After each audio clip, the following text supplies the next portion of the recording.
The weird schedule week, it continues. We got a pair of 7 games here today and 7 on Saturday, followed by a massive 12-game bonanza on Sunday. Welcome to Fantasy NBA Today podcast, the sports ethos presentation hosted by yours truly, Aaron Bruski, and FSWA Hall of Famer Steve, Dr. A. Alexander. And welcome to our viewers on Twitter and on YouTube. And head on over to the Discord where we've got the live link in the chat, and you can get in on some questions. You can ask them in Discord. You can also ask them in our live YouTube chat, and we'll get to as many as possible. If not in this show, we'll try to get them into tomorrow's show as well. And before you get settled in, do us a huge favor, and wherever you're listening to this podcast, go hit that thumbs up button, hit the subscribe button, because we're doing a lot of content on the pod that you won't get if you're just watching on YouTube or on Twitter. And then vice versa. If you're watching on YouTube, do the same thing there because we got all sorts of live shows. Not all of them hit the pod feed. So if you're only listening to the pod feed, take a trip on over to YouTube, hit that subscribe button, and then the thumbs up button. It does us a huge favor. So thank you guys very much for that. Today, we're going to be taking you guys through all the matchups from not just today, but Saturday and Sunday as well. We're going to cover all 30 teams, get you guys up to date on everything you guys need to know to dominate your league. But before we do that, let's say hello to our sponsor. BetOnline continues, as they always have, to be the world's most trusted betting platform and your number one source for online betting. From the earliest odds to in-game live betting, BetOnline provides you with all the action and the ability to watch the games as they happen with the largest selection of odds on everything from football to NBA and college basketball, NHL, and UFC. Head to BetOnline today and don't forget to use promo code BLEAV for your welcome bonus on your first deposit. BetOnline. The game starts here. Doc, long lost Doc. How are you, sir? I'm good. It's good. Word good on the street is your voice is back, man. I just heard it right there. That's awesome, it's coming. It's still not where it needs to be, but it's better. Hopefully it's not too grating on people. I kind of miss the voice that you just had like 3 weeks ago. The little Lee Corso impression there. Hey, bro. How you doing? Hey, shout out to the people on the internet who are like, that dude's voice, man. I can't take it anymore. As if you hadn't recovered from major surgery or something. Shout out YouTube. Anyway, we got lots of games to cover. We want to get right to it. And as I mentioned, we're covering all 30 teams. So we're going to get you guys all plugged in here. We're going to start off with the Joel Embiid-less Philadelphia 76ers hosting the Orlando Magic.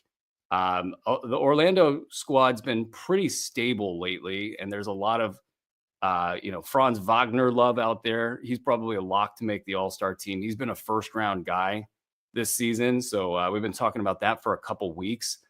But what else in Orlando has you intrigued? I got a couple things, but I'm wondering about you, Doc. Let me get that game pulled up. Where'd it go? Got the wrong day pulled up, bro. Orlando. Well, Jalen Suggs is good. Goga Bitadze is doing stuff. I'm just impressed by how well-rounded Orlando is and how good they are. They're like the third best team in the East right now. And a lot of it's because Franz Wagner is on fire. Like even when he played the Knicks the other day and he had Mikal Bridges, Josh Hart, and OG Anunoby all like in his face, still scored 30, still had a big game. You can't stop Franz Wagner right now. You can only hope to contain him. Yeah, 47% shooting for Franz is really good, especially considering all the attention he's getting with Paolo Banchero out. Goga's on my radar. I made some decent-sized bids to get him, and playing him next to Wendell Carter Jr. has been intriguing. I don't know how long they can get away with it, but these better defensive teams, especially when you get the better perimeter defenders, you get a lot more leeway with what you're doing on the back line. So Goga, right as I did that, decides he's going to take a game off. And okay, fine. We can live with it. It doesn't seem like it's that big of a deal. But yeah, no, he's a top 85 guy this season in 19 games and 22 minutes per game. He's getting you 1.6 blocks, 0.8 steals, 67% shooting, decent free throw. That's just 22 minutes. So I kind of wonder if Goga is extraordinarily undervalued in the sense that like one thing happens, Wendell Carter Jr., who's not exactly spry these days, if he starts to fall off, what are you working with there? If something happens to Mo Wagner, he's a fairly healthy guy. It just seems like there's a lot of upside just waiting for Goga and available in a lot of leagues. So I'm kind of watching for that. Wendell Carter Jr. also, I'm watching to see if he can get out of the dumps a little bit. He had a couple good games this season, but mostly hanging around the bottom of the late rounds in 25 minutes per game. Other than that, I'm not buying into John Isaac or anybody else down the roster. So unless you got a hot take there, let's get on over to the Philly side. So Joel Embiid is out. Deep sigh. Yeah. At least, I guess, let's do some news. So he didn't participate in shoot around, and that everybody got upset about on the internet, Philly fans and whatnot. And then, but there was a little side report that he's been working out the last couple of weeks. So I don't know if that's just like BS or it's just the natural progression of things, and he just didn't happen to participate in shoot around. He should be working out. I mean, he's got to be close to coming back. Unless they've got some diabolical plan to only play him 30 games at the end of the season and try to sneak into the play-in and then sneak into the 8th seed and sneak into, some sort of a Hail Mary approach.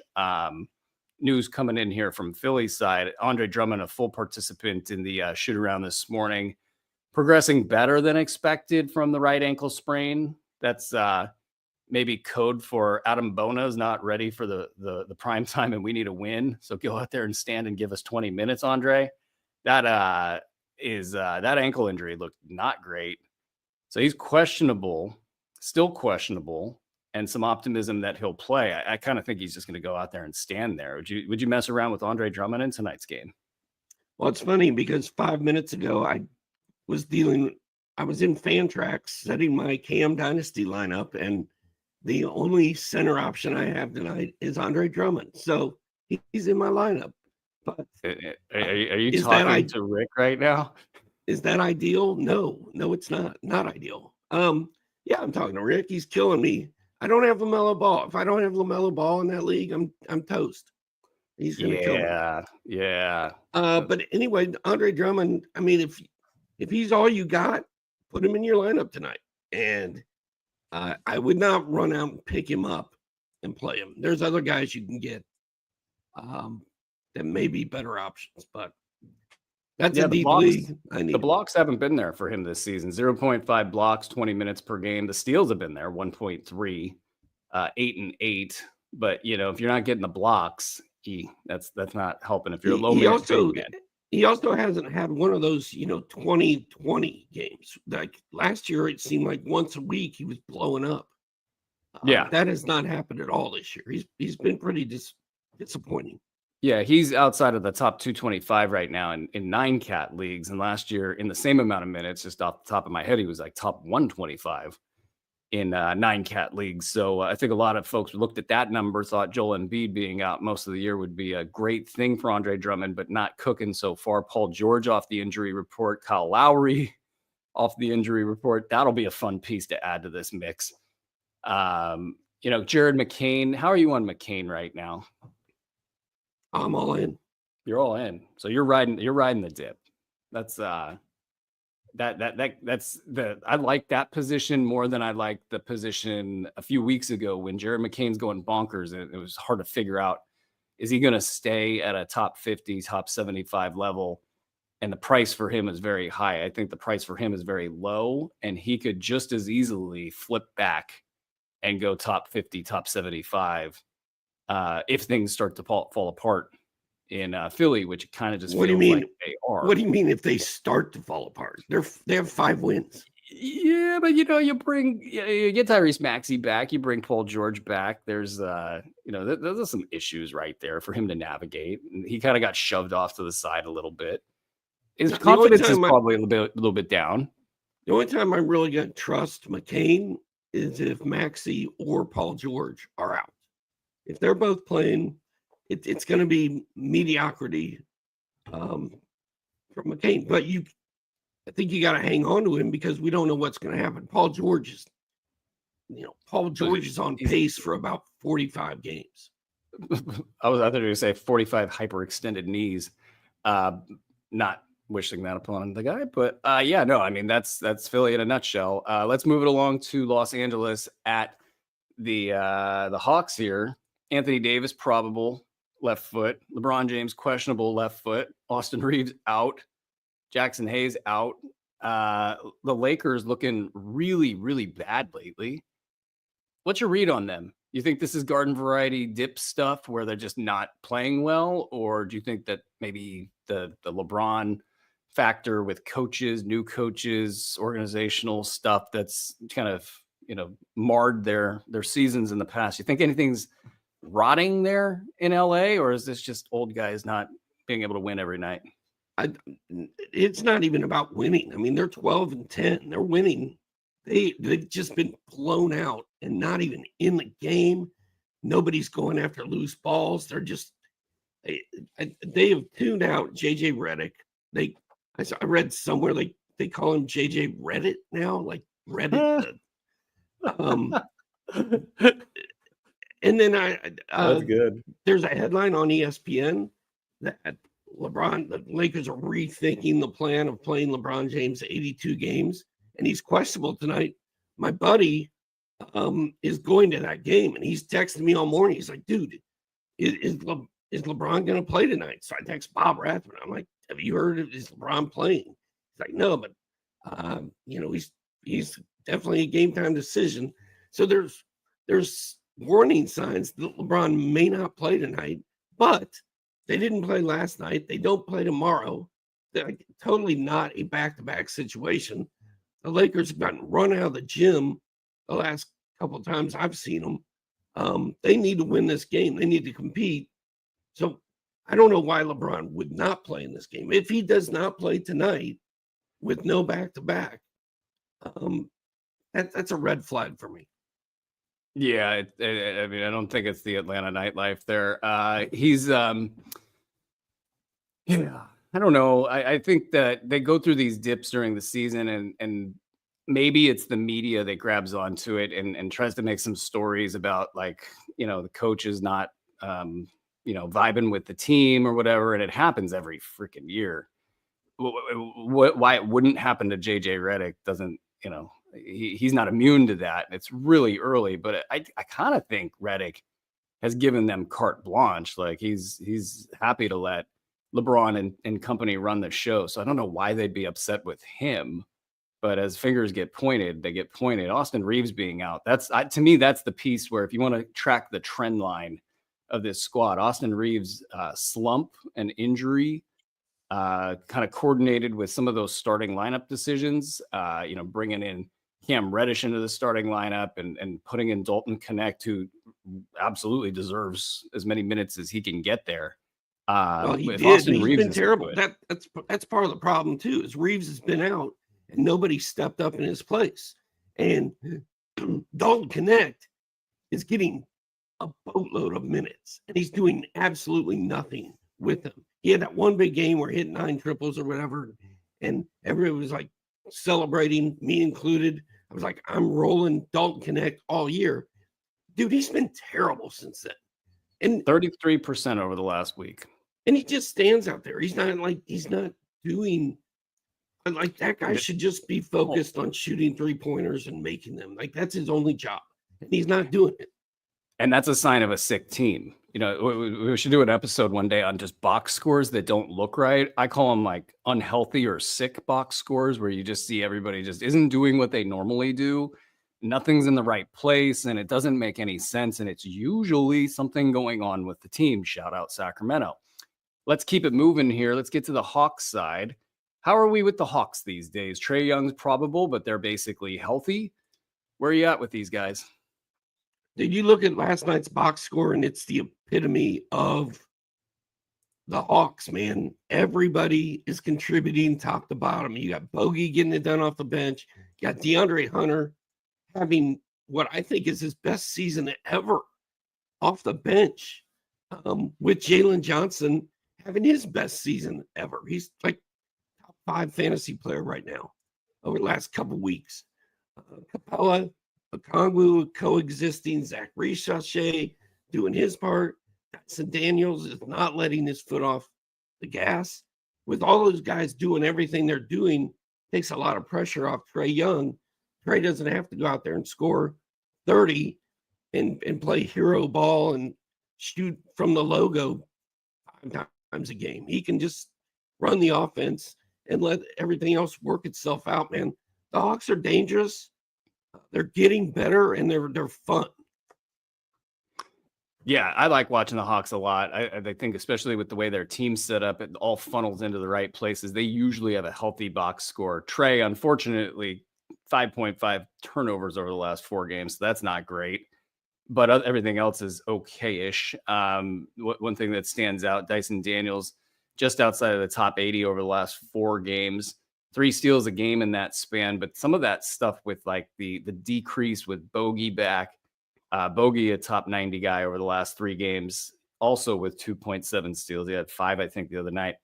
Okongwu, though, top 90. Capella, top 30 over that span. DeAndre Hunter, as you mentioned, top 55. So things going real well. And the big name guys will bounce back. That Dyson Daniels stuff on the season now, he has fallen to top 25. So he had such a great start that he's been able to sort of survive overall what's been a top 50 stretch over the last 3 weeks.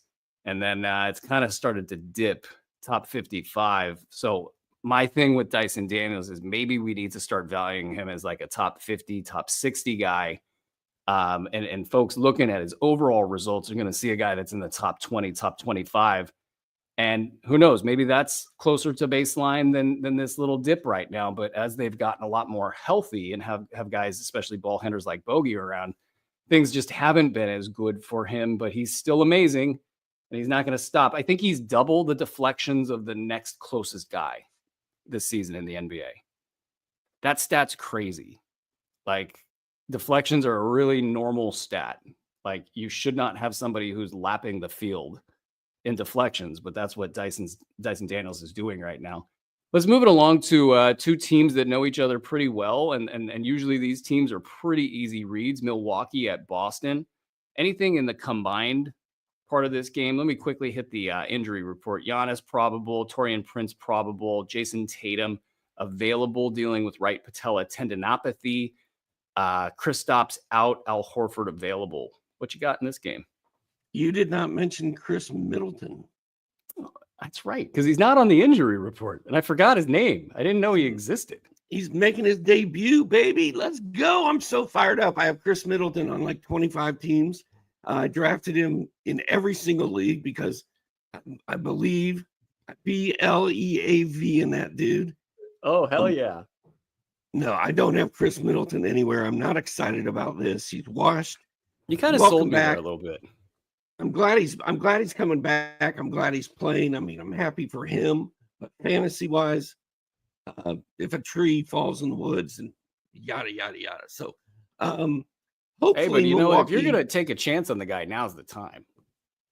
I guess. Get him while he's like slightly healthy.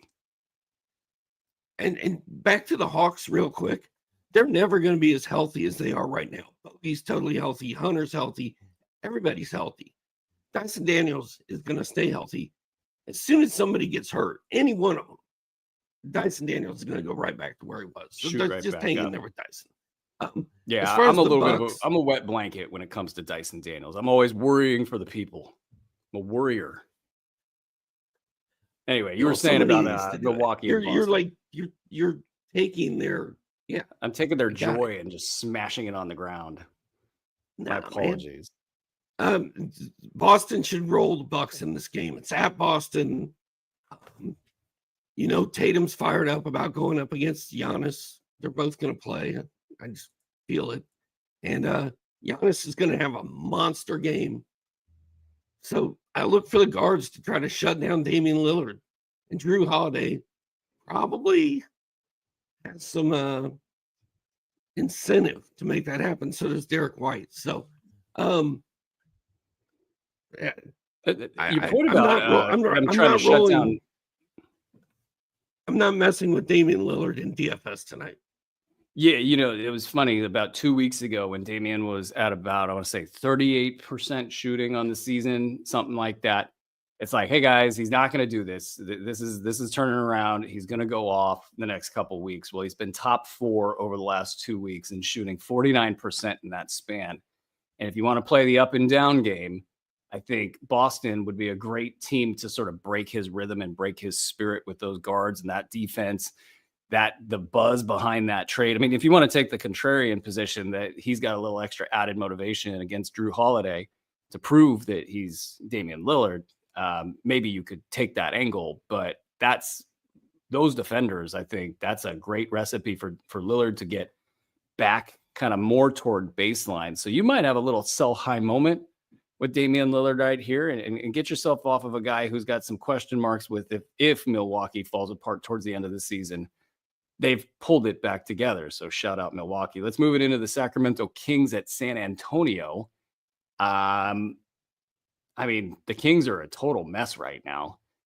They got a big win against Houston. That was good. They played well all across the board, but they just can't seem to get anything figured out sort of internally within, whether it's the coaching ranks or the front office with their rotations. They're throwing Kevin Huerter out there every night, and he's just getting demolished. And it's pretty rough to watch. And they're just kind of at this point where organizationally, it feels like they're kind of almost ready to do the thing the Kings do, which is hit a button whenever they're whenever they think things are going to go bad and they do something weird or stupid. They're in San Antonio with Wembanyama, who's questionable with low back soreness. Trey Jones is out. No timeline for him. So what are you looking at? I got thoughts on this game, but what are you looking at, Doc? Well, DeMar DeRozan's been terrible over the last couple of weeks. He's been like a top, I don't know, 150 guy, something like that. Like no 3-pointers to speak of until finally he hit one. I think he went 4 straight games without a 3 and then finally made one last night, I believe. That's rough. And he's also disrupting what the Kings were so good at last year. And now it's making things weird for De'Aaron Fox. And Malik Monk is now in the starting lineup. And by the way, he looks fantastic there. Yeah. That's fun. I don't think it's wise, but he looks great. That's the only fun thing happening in Sacramento. And your guy, Keon Ellis, can't even get off the bench now. No, he got off for 2 minutes. It was 2 minutes. I haven't watched the second half of that game. I watched the first half last night as I was getting ready for the show late and ran out of time. But that's at least Malik and DeMontis have a little 2-man game going on there. But you got DeMontis Sabonis is an offensive tempo machine, and he's just standing watching. And basically what it is they got desperate. They signed DeMar DeRozan. And they needed to convince him to come to Sacramento. So they didn't do the thing where they go, hey, DeMar, you got to take 14 shots, not 17. You don't have full license here. The only way we bring you in is if you are 14 shots, not 17. And then everybody else is suffering right now. Keegan Murray, still a massive buy low, 38% shooting from the field over the last 8 games. Can't hit a 3 to save his life. Had one nice little game in the last, say, 4. But when a guy like Keegan Murray, who's also a tempo machine, I mean, this guy's been as consistent as anybody his first 2 seasons in the league. And when he's out of rhythm, well, there's your sign right there. So, Sacramento, get it figured out. On the Spurs side, this Wemby stuff with little dings and nicks all over the place. You get a little nervous about Wemby at all this season? I mean, Jokic, the way Jokic is playing, it's making my Wemby is a better fantasy player than Jokic look a little iffy, but are we a quarter of the way through the season? We're just past a quarter, and Wemby was closing the gap a little bit. He'd probably I think he was maybe 100. Jokic was 150% of the value of Wembanyama, who was number 2 at the time. So that's how great Jokic has been, by the way. That was a couple of weeks ago, and he kind of closed that gap to something in the ballpark of 120% of the value. Jokic being 120% better than Wemby. Again, Jokic, and from the first week, I thought, man, Jokic is about to have one this year. Like, he just looks great. And so whatever's going on in Denver might be the only thing that can derail him. But as far as Wemby goes, like, I'm not thinking. I guess what it would be is if he has one more weird, not weird thing, but like just another smaller injury. Like this is the second one in a row, or this is the second injury with the back. Then I'll start to get worried. I think a little bit. Right now, it sort of just fits. I'm not worried at all. Yeah, he's look fine. at you with the confidence. Anything in San Antonio that you'd like to get off your chest with this game? Anything you're watching for? Well, first of all, Malik Monk has been top 15 for the Kings over the last 2 weeks. Make sure he's not floating around on a waiver wire, especially if you play ESPN and you're in like an 8 or 10 team league. He may be sitting there. He's been amazing. Jeremy Sohan is back, and he's a walking double-double for the Spurs. I'm mad at the Spurs, Brew. Last night, they chose to not start Zach Collins with Wemby out against the Bulls. They started Sohan at center. And then what happens? Vucevic comes in and goes nuts, just dominates that entire game. Zach Collins should start anytime Wemby's out, but whatever. Jeremy Sohan, make sure he's not available. Yeah, it's a little strange. I think they're just experimenting to see if they can find a position that really works for him as a tweener. Plays across all 5 spots. None of them all that well, at least right now. Let's move it into Indy at Chicago. As you're mentioning, Nick Vucevic just killing it on a first-round tear this season. Kobe White questionable with left ankle. Pat Williams still out, maybe coming back soonish. Lonzo Ball questionable. Interesting article by Ramona Shelburne of ESPN about Lonzo Ball's kind of gamble of a knee surgery. I did not read it yet, probably because I am extraordinarily busy, but also because Lonzo Ball still hasn't reached this threshold for me of somebody that I think is absolutely needing a deep dive on this stuff. But it did intrigue me in the sense that who knows, maybe this guy hit pay dirt on something and he can keep it up. He's so spry out there on the floor right now. I just think the reality of the matter is he's not going to get on the floor consistently this season.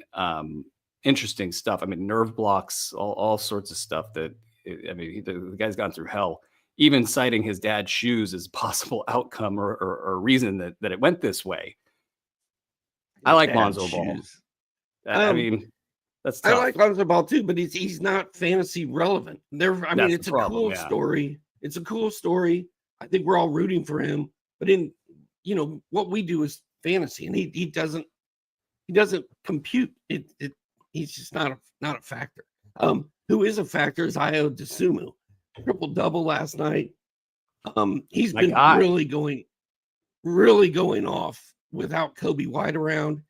I need Kobe White back in the worst way. I'm dying to slow death. He'll be back. I need Kobe White back. They're a pretty predictable team, and not much cooking around the edges on that team. Folks that you'd like to see possibly step up: Jalen Smith, Matas Bazelis. Nobody really reaching up and becoming relevant, except for Ayo, who's been. I think I've always thought he's had it in him. I think Billy Donovan holds players back, and when they get healthy again, he'll be held back once again. So it's like, get it while the getting's good, but know that the getting's not going to be good all that long. Though he has it in him, I do think. I think Bazelis is worth keeping a close eye on. Like he's making noise. I think he's got. I mean, maybe it's just a year too early, but the blocks and threes and just the way that he approaches the game, he's going to get bigger. I like the way that he's currently light and strong at the same time. So I think he'll be, when he starts to fill out, he'll still be good, light enough to move around, but with elevation. And it's a good, intriguing mix there. On the Pacers side, what's your theory with why they suck? Because Tyrese Halliburton's terrible on the road and great at home. The games they lose, he stinks in. The games they tend to win, he plays pretty well. He played well at Toronto the other night. His first good road game of the season. And they lost that game, though, right? They still got smoked, yes. That was the one that weirded me out, actually, because I was with that theory for quite a bit, that Tyrese was really the straw that stirs the drink. And if he's not good on the road, then they're not going to be good. But then he's good on the road, and everybody else isn't good. But I think Mathurin shot terribly that game. Like they just can't. They're just not all. They're not all on the same page. They're, like if you're playing golf and you have a partner in golf and you're playing alt ball, the teams that win those are the ones where if you hit a bad shot, he hits a good one, and if you hit a good shot, he hits a bad one. The teams that lose those are when both guys hit bad shots. So they're not picking each other up, and I don't think it's a coaching thing. I just think it's happenstance. Like, I think it'll work itself out. Doc, reliving last weekend's victory at Johnny B's, unofficial sponsor of this show, at Golden Tee.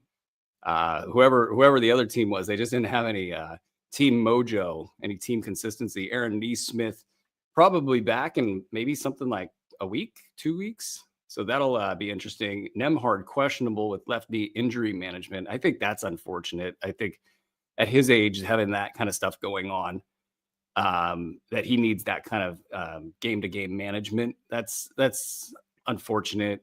Ben Shepherd's still out. So they're pretty thin right now. Jarris Walker not quite getting it done off the bench. So nothing too exciting there. I am encouraged, though, by the Tyrese Halliburton I'll call it a survival, if you will. He hasn't sort of died yet as far as like being a first or a second round fantasy value. And that was absolutely a question. He's top 33 on the season here in 9-cat format. So he's climbing. He's doing it the hard way too. Over his last 8 games, he's top 12 in 9-cat. Yeah. I mean, 22 points, 8.4 assists. Like, it's all good. It's the whole road versus home thing. Yeah, and the hallmark of his game that's really weird, and I think it kind of messes with people, is that he can almost like suck, and Indy can suck, but he can still put up a hell of a stat line. And then when he's good or great, even, he'll still kind of put up an even better stat line. And they almost don't change in those scenarios. It's just in the early going when he was hurt, and especially as he was struggling, some of those stat lines were just terrible. But it's all balanced out now to third round value in 9-cat leagues. And the buy low that has really been one of the tougher buy lows in recent memory for a higher ranked player. It had to have been stressful for anybody who's pulling the trigger out there. I know we mentioned it a couple weeks back, right at the beginning of the home stretch, and it was a good time to get him, and it's panned out. I would like to hear about the buy lows for Tyrese Halliburton. Send us your buy lows. If you're able to pull off a buy low with Tyrese Halliburton, I want to hear about it. Let's keep it moving. Also, real quick, my last thing on Ty Halliburton. Tonight's very important. This is on the road. It's at Chicago. It's a game the Pacers should win. This whole Tyrese sucks on the road deal is all coming to a head tonight. Like, everybody's kind of aware of it now. Everybody's kind of watching to see what he does. I'm really interested to see if he plays well or plays poorly in this one, because if he plays poorly, it's gonna be in his head, and it's gonna stay there for a while. The in his head factor is totally there. You can see it on everybody's faces, and I think it's in there for kind of the whole team, and even like Pascal Siakam, I think it's hitting him as well. They're kind of a weirdly fascinating 500 team, and it's for all the Tostitos tonight. If Tyrese Halliburton can do well on the road, the curse is broken. If he doesn't, the curse will last forever. Utah at Portland. Talk about a game here. We got Colin Sexton, he's playing. Jordan Clarkson, he's out. Micah Potter, for those of you in a 500-team league, he's off the injury report. And then Portland, Robert Williams, unfortunately, the Robert Williams boom has been busted with the concussion protocol. Such a freaking disappointment. He just walks into the arena. He's a first-round value. It's hilarious. Clinging out probably a couple weeks. Scoot Henderson. Scoot-a-loot. There we go. Scoot-a-loot. Questionable with a left quad contusion. My theory with Scoot is that if he's out, then Shaedon Sharpe is good. and that they both can't kind of coexist at the higher levels together. It just depends on what you're punting with these guys. But beyond that, how are you with these squads? Utah, is anything catching your eye? Shade on in my ESPN risers and followers that just came out today. I wrote that Shade on is top 140 over his last 7 games. Like, that's not good, man. It's a lot of things. It's a lot going on with that dude. 42% shooting, no assists, no rebounds. 42% shooting. And he's just not doing it. He's not popping. He hasn't had a pop game yet. But at the same time, he's hitting 80% of his free throws with 4 of them a game. I mean, so he's heavy on that side in a good way. 93% over his last 7. I mean, maybe he figures something out this year and he becomes like a really good free throw shooter. And maybe what he needs is some other players that can help him get easier shots, so he's not running around taking the high degree of difficulty shots. Here's the thing that's about him. He's shooting 93% from the line over his last 7 games, and he's still only 140. It's crazy. What would happen if he was shooting 70? He'd be like 250. Also, if he could get a defensive stat every once in a while, it wouldn't hurt his cause. That's the other issue for him. Robert Williams over the last 7 games, top 40 with 3 combined steals and blocks per game. Come on, man. Who hit him in the head? Who Kyle Kuzma'd that guy? I was going to say it was probably Kuzma.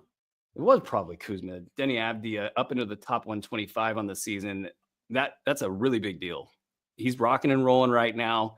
And I don't know if a lot of people are onto it, in maybe shallower leagues, but that was kind of what we thought he would do. He's doing it in 27 minutes a game. He's got his own issues, but the foul shooting's up to 80% on the year. That's huge for him. That was always a question mark for him. And then, the shooting's bad, and it's going to be bad on a bad team.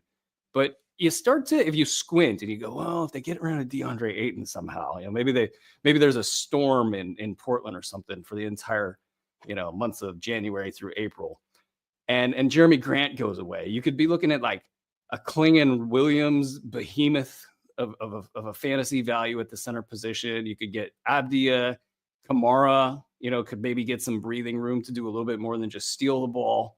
You could kind of see the outlines of a decent fantasy squad there. What about Utah?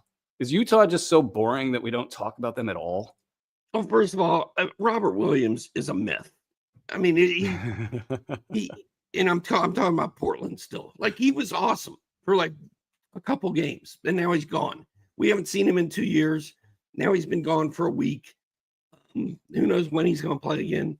And then when he does play, he's probably going to get hurt again. So I'm all for holding Robert Williams and hoping for the best, but I'm not expecting like anything I get out of that guy.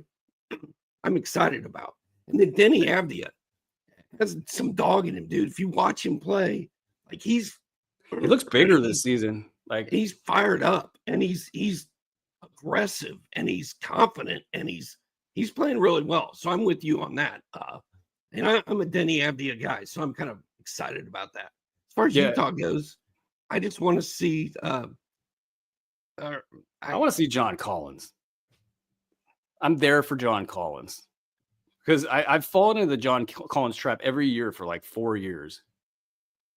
This was the right year to fall into the trap. Top 40 for John Collins. Top 40 for Walker Kessler. Top 75 for Lauri Markkanen. Welcome back, Walker Kessler. Yeah, Walker Kessler got such hate last season, and I get it. I mean, he was a 4th-round pick that was all over the board, but he's getting 28.8 minutes per game this season. He's doing the thing that folks thought he would do last season. He's doing it He's a post-hype all-star. Shout out Greg Rosenthal. I think he was the man that coined that term 20 years ago. This team, though, it's a graveyard. Keontae George, top 260. That's not good. I don't know. I think Collins, Kessler, Sexton will get back on track at some point. I've been saying that for about a month now, and it hasn't really happened. Top 160 on the season. But it's going to get silly in this area. Hey, guys and gals, if you're watching us live, make sure to jump on our YouTube channel and subscribe so you don't miss any of our live shows. While you're at it, look up and subscribe to the Fantasy NBA Today podcast on any platform. Subscribe to our YouTube channel. We have shows going live every day from Monday to Friday. How's that for a read, Doc? You didn't read that. That was just off the top of your head. That was smooth, I meant the top of my head is just wonderful today. Let's get into where are we at here? We're at Minnesota at Golden State. We got the Timberwolves. Are they happy again? I mean, since Anthony Edwards lit them up, things have That was a suddenly good turned move, around. sir. Good move, man. Anthony Edwards is the man.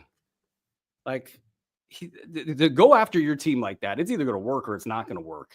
Usually it doesn't work, right? I can't remember too many. Sometimes it does. Sometimes it doesn't. Depends on who it's coming from. And it's coming from Anthony Edwards.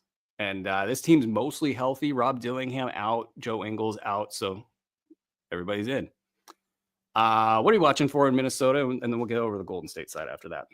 You know, I'd like to see every single time that I'm sitting here watching all the games and doing my thing in the middle of the night, I click on Minnesota's box score and Anthony Edwards is like 5 for 18, 6 for 17, 5 for 15. Like he has not been the Anthony Edwards that we thought we were going to see yet this year. It just hasn't happened. And eventually he's going to have to take responsibility and put this team on his back and start balling out.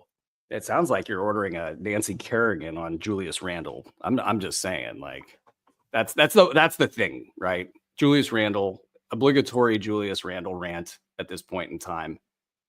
When they've had sick box. I know what you mean. Like, I do this too. I go into the Minnesota box score and I'm excited to see Anthony Edwards and I'm excited to see Dante DiVincenzo and I'm excited to see Naz Reid. And I'm like waiting for poppy numbers and they just never are there. And then I go and I look and I see Julius Randle and it's 21 points, 7 boards, 4 rebounds. And I go, oh, what could be? And it never is. And I think we all know why. Mike Conley, top 120, playing again. That's good. I'm just a Mike Conley fan. But DiVincenzo had a nice one the other night. Do you think this is time that it's going to shift? Maybe am I the last man on earth that's waiting for Dante DiVincenzo? I mean, you're standing firm on that hill. I'm not leaving, dude. I'm not leaving. You're like me when I was like an old 5 man years in old. the woods. I was 5 years old and I was sleeping, like hiding in the family room behind a chair at 4 o'clock in the morning, waiting for Santa Claus. I was gonna find him. I was gonna see him this year, and then I fell asleep, and I missed it. You missed Santa? I woke up, and all this stuff was there, and I was like, this was the year I was waiting patiently. Screw these presents. I'm going back to sleep, bed. Man. I didn't see. I feel like that's you, like waiting for Dante DiVincenzo. You're just like, hey, you know who I'm also waiting for is Grayson Allen. And he had a great night the other night. So take that. The wait is real. And that's all I got for you on the Minnesota side. It's Anthony Edwards as top 24 value. That's not good enough. It's not good enough. If Julius Randle pulls a Kevin Durant and goes down, there's a reason Grayson Allen popped. Because Kevin Durant's gone. If Julius Randle sprains his foot or sprains his knee, Dante DiVincenzo is going to pop. I shall not allow any besmirching of Grayson Allen at this point because the warning signs have been there. The Grayson Allen and bump, it's coming now. Let's get to Golden State. Steph Curry's expected to play, so that'll normalize this team. Bilateral knee injury. That's just a sore knee. Andrew Wiggins, he's playing through a right ankle impingement, and the comments that he made before and after the game seemed like a guy that needs a game off. But it doesn't feel like they want to like mess with the mojo, almost like they're winning, but they're hanging on by a thread and they know it could tip over at any point in time. And so they're just not letting Wiggins himself is not letting him miss a game. Draymond out with the left calf tightness. That's some of it. It's like they only trust those 3 dudes on this team, and everybody else is just not trustable. Where are you at with Golden State? I'm sure you're Steve Kerr fan number 1, but what else you got? Well, shout out to Andrew Wiggins, dude. He's playing through an ankle injury right now. And he's playing, and he's balling. And he's doing it because Draymond Green and Curry were out last game. And he's like, okay, I got to go do this. And Draymond Green's out tonight, or I guess he's questionable. Wiggins needs a night off. And I don't know why he's not getting it, especially if Draymond and Curry are both playing tonight. I'm really bummed about Podziemski. I watched him. I had some money on him last night. I watched the whole game, and he's just scared to shoot it. And then when he does shoot it, it's terrible. Good passing, good rebounding. Podziemski's been a buzzkill. Wiggins has been awesome. And shout out to him. Yeah, he's creeping up into the top 70 over the last 2 weeks. And there has been, I don't know if I want to say like I've totally told you guys to run and get Podziemski, but it felt like they were pivoting out of the 15-man rotation and into something like 14-man rotation land, and that Podziemski was going to be given some love there. And he's been a top 110 guy over the last 3 games. That's still not great. It's still all over the board. Kuminga over the last 3 games, top 160. So despite, I think it was 31 or 33 points last night, he is, it's just so iffy if you're not one of the top 3 guys. Buddy Hield couldn't hit the broadside of the barn last night. So that's generally a good time to buy into Buddy Hield. Now, I've been on this hill saying this for 3 weeks now, and it's not happening. But I do think that he's a piece of the team that they need to be good going forward. So eventually I think they'll kind of trip and fall into a posture where Buddy Hield is the guy. And Doc just left. I think I offended him with my Brandon Podziemski rant and my Kuminga rant, my Buddy Hield talk. So I guess I'll just do the show on my own. Saturday, we got Cleveland at Charlotte. Cleveland with Isaac Okoro, questionable with a knee contusion. Now, he's been getting a lot of minutes lately. My dude that never plays, Craig Porter Jr., questionable with an illness. That doesn't matter. The reason why he doesn't matter is Ty Jerome's been so good this year, but Ty Jerome hasn't mattered lately. And that's a real buzzkill because he was doing so well. And then he just sort of fell off the side of the earth. And that's okay. I mean, Cleveland's got, what do we got? 4 guys in the top 30 here. Just off the top of my head. Top 40. Mitchell starting to surge. Thank you for gracing us with your presence again, sir. I appreciate that you're back here on air with me. I was really struggling with you gone. I was just totally in the dark. Donovan up to a top 18 value in 9-cat league. So he's been slowly climbing. And Darius Garland, who started off kind of tucked into the top 25, he's starting to fade a little bit at top 35, but nothing to be concerned about so much. Mobley at top 25 in 9-cat. Allen at top 40. Ty Jerome, a top 100 play in the season, but he's been pretty much non-existent this last week. Yeah. What do you do with that? Do you just kind of say, look, I get the ranking is high. It's 57% field goal shooting. It's kind of lumped into one category. Do you just sort of ignore it and then say, you know what, Ty, if you get hot again, I'll buy into this, but I'm not going to ride this sort of almost like statistical ranking game where the percentages are doing the heavy lifting. Well, Brew, first of all, I'm glad you survived those 20 seconds that I was gone. It was 75, but go on. I ran out of water and I was about to not be able to Did you have like major surgery or something? Come on, man. Sack up. But this Ty Jerome thing, like it's either or. You can't have both. It's either Karis LeVert or it's Ty Jerome. Like they can't coexist. And it reminds me of like Carlos Boozer and Paul Millsap. Like they never had good nights together. It was always one or the other. And I think that's where we are with Ty Jerome and Karis LeVert. And right now it's Karis LeVert time. So, I mean, I think if you want to go grab Karis LeVert in lieu of Ty Jerome, I'm okay with that. But it's going to flip-flop all year probably. I always get nervous when I get a note from Andre, producer, great Andre Lamouche. It says, we're talking Cavs. It's in all caps. I'm like, what did I say? Did I say Mavs? Did I say some team from another league? I have no idea. That was the note for me after I abandoned you.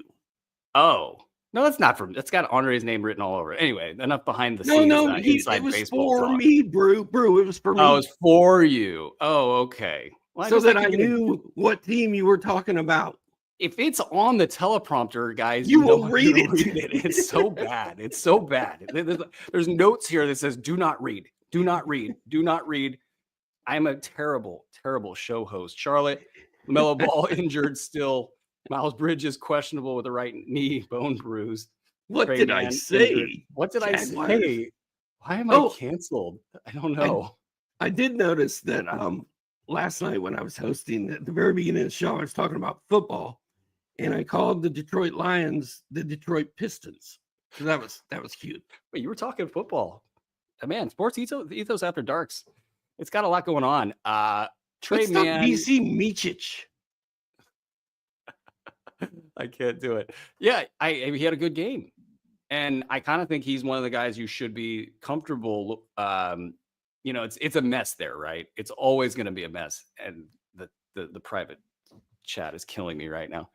It's always going to be a mess in Charlotte with no LaMelo Ball and Miles Bridges out, and Brandon Miller taking 30 shots a game and hopefully making 40% of them.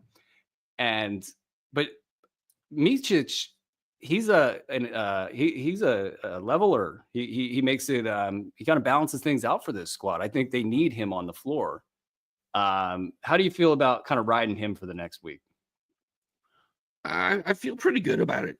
Well, I hope he doesn't. I hope he's not that guy that I pick him up and throw him in a lineup one night and he sucks. I don't use him the next and he's awesome. I hope he's not that guy all year because that's who he's been so far for me personally. But he was you top 200 the last week. You just can't walk to your waiver wire and pick up a guy that's going to get you 12 assists in a game. Like that just doesn't happen. And he is that guy. There's not a lot of blocks. There's not a lot of steals. There's not a lot of threes. But if you're just looking for 15 points and 8 dimes, that's who he is. And I think that's pretty cool. It's hard with this team's overall kind of suckiness that it's hard to expect him to do well. Cody Martin, same thing, top 180, hasn't gotten the defensive stats over the last week, so he's swung and a miss. Josh Green, top 175, he's swung and a miss. It's hard to get assists when you only have one guy to throw it to, which is Brandon Miller. And the fact that he got as many as he did is pretty amazing. And everybody knows that Brandon Miller's getting the ball, so it's tough. It's I tough can't believe we've talked about Charlotte for 2 minutes now, and we haven't mentioned Mark Williams. And I almost think that's not even the story right now. I think the story is Nick Richards. Nick Richards on the season has been a top 85 value with 2.1 blocks per game. Is this myth or is this fiction or whatever? Is he a blocks guy now? Because to me, that changes everything for the dude. I don't think he's a blocks guy. His line last night was kind of trash. You think a little small sample size, 8 games on the season, 27 minutes per game. I mean, I'm not like dissing Nick Richards. He was just bad last night, but he's been great. He's been I'd much rather by a mile have him than Mark Williams, the myth. I'm with you on that. And it was interesting because Richards was out and there was practically no buzz on him and he was available in a lot of deep formats. And then you had to just know that a rib injury wasn't going to keep him out that long, even though it's Charlotte and the injury reporting is a mess. So at top 85, it's essentially the blocks. If he's not getting the blocks, he's more of a top 125 guy. And that's the story with him right there. Let's get out of this game. Let's move it on real to quick. Denver. Yep. Please, Miles Bridges. Please come back. I need Kobe White and I need Miles Bridges so bad. I'm dying, man. Come on. Don't leave Doc hanging like this, Miles Bridges. Denver at Washington. Denver basically healthy, but who knows what the hell's going on in Denver? I mean, I got a sense of it. I've watched this happen in Sacramento, and a lot of the same actors were kind of almost tangentially involved. It's I don't know if Jokic is pissed off at the whole thing, like his teammates not showing up every night or the organization not having his coaches back or whatever the hell's going on in Denver, but it doesn't seem to be impacting fantasy leagues so much. I mean, Jokic obviously top play in the league by a long shot. Michael Porter Jr., top 55. Jamal even doing well at top 65. Christian Brown sort of leveling out, falling, whatever you want to call it, top 75. I'd say he's probably best projected as a top 100 guy, Christian Braun. So top 150 over the last 2 weeks, 35 minutes per game, 62% from the field. So that ain't the problem. It's the 73% from the foul line on almost 4 attempts per game. It's the dip in the cash counting stats, the threes, steals, and blocks with just 2.5 combined. I'd buy the dip. By the way, I think people are kind of wondering if Christian Braun is not a fantasy guy. I think this, if after 2 weeks you've been looking at that and you were concerned that Christian Braun was just sort of riding a hot wave and he was lucky to start the season, Aaron Gordon's back. Maybe there's enough there to piece together a late round pick that you can shoot over to Christian Braun's GM and then get a guy that's probably top 100 the rest of the way with potential to go top 75 if everything goes well. I don't know, man. That's the spiciest take I got on Denver. I don't know. Christian Braun over his last 3 games has gotten like 35 minutes a game. But he scored, but he scored 10 points, 11 points, 10 points. Nothing else. Just not doing anything. He's not a part of that offense. It's all Jokic, and it's all Michael Porter, and it's all Jamal Murray. And then there's Aaron Gordon doing his thing, and Brown's just out there running around. I don't know, man. There's a lot of Westbrook and Aaron Gordon. And maybe the reason that Denver's 11-9 and not, 15-6 or whatever is because Christian Braun's he's not stepping up, man. I thought he was going to be his numbers over the last 3 weeks are way better than his numbers over the last 3 games. So I'm looking at it just from that little tiny window. So maybe Christian Braun will be fine. I kind of like your take. I want him to be fine, but he's been kind of weird over last week. Secondly, I can't believe we haven't mentioned this. This is where we're at with the NBA today. Nikola Jokic passed Magic Johnson for 3rd on the all-time list of triple-doubles. Nikola Jokic is a slow white center that is not really very athletic. Magic Johnson is like the greatest point guard in NBA history. And Jokic has more triple doubles than Magic Johnson. It just blows my mind, dude. Blows my mind.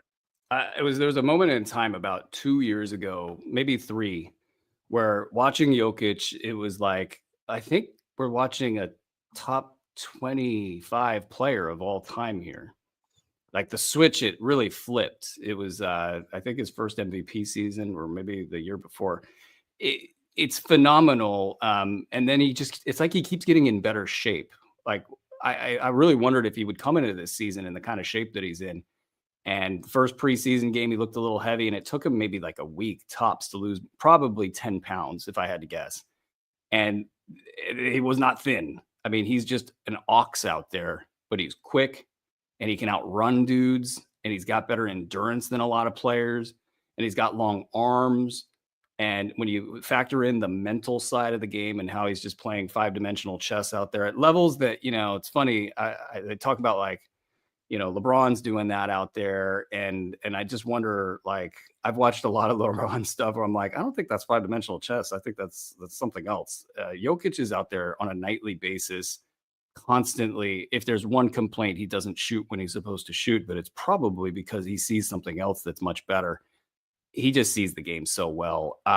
Guys, if you're watching on Twitter, thank you. To help us continue to grow this show, join us on YouTube, drop a thumbs up on the video, and subscribe to the Sports Ethos channel. Let's get to Washington. It's gotten weird, and it's going to be weird in Washington. They got 2 W's in their name, and the word weird has a W in it. I don't know. You guys can shoot me later. Malcolm Brogdon, doubtful, hamstring tightness. Corey Kispert, questionable left ankle sprain. Keyshawn George, questionable left ankle sprain. Kyle Kuzma, injured rib strain. So Brogdon's doubtful. And speaking of unhealthy box scores, when I saw Brogdon in the lineup, I thought, oh, there goes that box score. And that's what happened. Everybody now sucks with Malcolm Brogdon back. Sarr has survived. He's had a nice little bounce back. But Carrington, no dice, though he had a nice little game the other day. Keyshawn George has been off the radar for a couple weeks now. He was somewhat consistent heading into the season. Koulibaly, did he go, 0 for 10 in the last game? Oh, I don't know. That was absolutely absurd. It's a little shocking, but Nobody I'm not like dialed into the Washington Wizards. Like I can't recite their box scores by memory. Jordan Poole, outside of the top 225, 37% shooting from the field, all his numbers down. Malcolm Brogdon leading the team, top 110 fantasy value over the last 2 weeks. Is this a time where, folks, if you were eyeballing one of these guys, not Marvin Bagley, who may or may not be the image on this show thumbnail, which is a travesty, Andre. It's a travesty. But like, if you're eyeballing Jordan Poole, now's the time to get him. If you're eyeballing Alexander Sarr, now's the time to get him. If you're eyeballing Carrington on the waiver wire, because he's the top 300 value over the last 2 weeks, now might be the time to go pick him up. Because if Brogdon did his thing where he's going to play 7 games and then he's going to exit stage right for whatever reason, if he's hurt, or maybe the team goes, you know what, ruining everybody else's performances just so Malcolm Brogdon can get some time on the floor, maybe that's not great for business. That's what I'm looking at with the Washington Wizards. What do you got, Doc? Well, we've been saying for weeks that Malcolm Brogdon is a walking injury. Like, we're just waiting for him to get hurt. Well, it happened. And here comes Bub Carrington back in the starting lineup. Like, pick him up, get him right now. And then, we can make fun of Marvin Bagley all we want, but I'm looking at projected starting lineups for tonight. I think he's starting at center, and Jonas Valanciunas must be completely washed. Is all I can figure from this. Now they're also really banged up. A lot of guys are banged up on that team, but Marvin Bagley had 16 points and 8 boards last night, I think, something stupid like that. Yeah, it was a decent little line. He had a Bagley line. I had him on my 30 deep team. He played 2 minutes occasionally. And that was it. Like, one game you get 2 minutes, one game you wouldn't play, and I was like, finally, after a month, I was like, I'm cutting him, and I did. I cut him for Micah Potter, and of course now Marvin Bagley looks like he might be starting for the Washington Wizards. I'm not saying run out and pick Marvin Bagley up, but if you're in a deep league, a 20 team, something like that, go get him and see what happens, because all he needs is minutes to get his 16 and 7 boards. Breaking news, Doc says run and get Marvin Bagley, just selectively quoting you there. Oklahoma City Thunder, he didn't say that. At New Orleans, not much cooking on the Thunder side. I mean, we know that they're good. We'll just move on, I think. New Orleans Pelicans, and feel free to interject if you think that there's something else there. But New Orleans Pelicans, Jose Alvarado out, Zion out, Jordan Hawkins. It feels like things are getting worse for him, not better. Lumbar spine annular fissure. There you go. And Daniel Tice questionable. So what? Yves Missy's kind of got a wide open ramp right now to just be a late round center. That's where I would personally set the bar there. You got the core guys. Brandon Ingram got back on the floor. I mean, the fact that he gets back on the floor and he does well right away tells me that injury wasn't exactly all that big of a deal, but that's just reading between the tea leaves there. Herbert Jones had a top 24 line in his first game back. That's cool. Trey Murphy starting to level out a little bit with top 100 value. The efficiencies weren't good for him, and the games off aren't great. 72% shooting from the foul line. So if somebody sees a top 100 rating next to Trey Murphy, just know that he's a great foul shooter. And that's a big part of his value proposition, and that is a crooked number that will iron itself out the other direction. I think there's a ton of hidden value for both him and Herbert on this team. And Brandon Boston was actually good in the last one. Yeah, you're proud of me, aren't you? With yeah, I get a slow clap moment. Dude, I'm saying, like, he keeps calling him Herbert. It's incredible. I'm going with the hard H. You've come so far, dude. For those of you who don't know, Brew loves to call Herb Jones Herb. I don't know why. That's okay. It just seems like if you're going to shorten the name, but we've been there. Well, we don't need to shorten it all the way down. But what do you got? Herb Jones started last night, and your guy Trey Murphy came off the bench. that's interesting for Trey Murphy, but I think Murphy is a guy that it doesn't really matter if he's starting or coming off the bench. As long as he gets his minutes, he's going to be okay. And I'm with you. Yves Missi has got a blank check to play with. Like he's just going to keep balling. And DeJounte Murray, real quick, in that risers and fallers column I keep talking about, top 150 over his last 4 games since coming back from that injury. CJ McCollum is running circles around him. Now he's got to deal with Herbert Jones and Brandon Ingram and Trey Murphy. I feel like DeJounte's getting squeezed a little bit. And what happens if, God forbid, we ever see Zion Williamson again? I don't know if we'll ever see Zion Williamson again. I'm not sure he exists. But DeJounte, 32% from the field in the last 5 games. He's probably just not either right all the way or he's just rusty. And I have a feeling when he gets that up to 45% or probably 50% on the bounce back, that he'll just start taking more control of the games. It's a great buy low moment for DeJounte Murray. I think you could probably have him for like a 4th or a 5th rounder right now. And if we go with sourcing by Rick and sort of his contacts in that organization, like they really, at the beginning of the year, at least, who knows with these guys, things could move around. But at the beginning of the year, they thought he was going to be the man. Let's move it along to Detroit at New York. Asar Thompson, questionable. I got a lot of attention on Asar right now. I'm wondering, like, how much did they hold him back in the ramp up? So how much is this necessary to go kind of slowly with him? How much is the medical protocols factoring in for him to go slowly on this reinserting back into the world of basketball? Because we saw this last year. Monty Williams jerked him around, and he took a lot of heat for jerking him around. Is it the case? These are the, because I got Asar in a couple teams. I want him to do well. I kind of want him to do well personally. Anybody who's had their career threatened with anything, as I have with the TOS, I root a little bit harder for these guys. Asar, is it the case that he has somebody in the organization that's not like a huge Asar fan? That's like, hey, Asar can kind of rot on the bench, and we don't need Asar to be the guy, because on the surface, it's like, God, get him out there. He's a freak of nature, and he's going to be the guy that you need, the piece that you need if you're Detroit to get it going. So I'm probably being a little paranoid about all that stuff. And truthfully, it doesn't matter all that much in the fantasy context, because he's probably not much more than a top 75 guy if things go well. But that's the thing I'm watching in Detroit. What are you watching in Detroit? Well, I think the Asar stuff is sort of like the Lonzo Ball stuff. Like, I think everybody's just happy he's alive and playing basketball. I think the fantasy value for him is not going to happen this year. He's going to have to like work himself back into shape, work himself into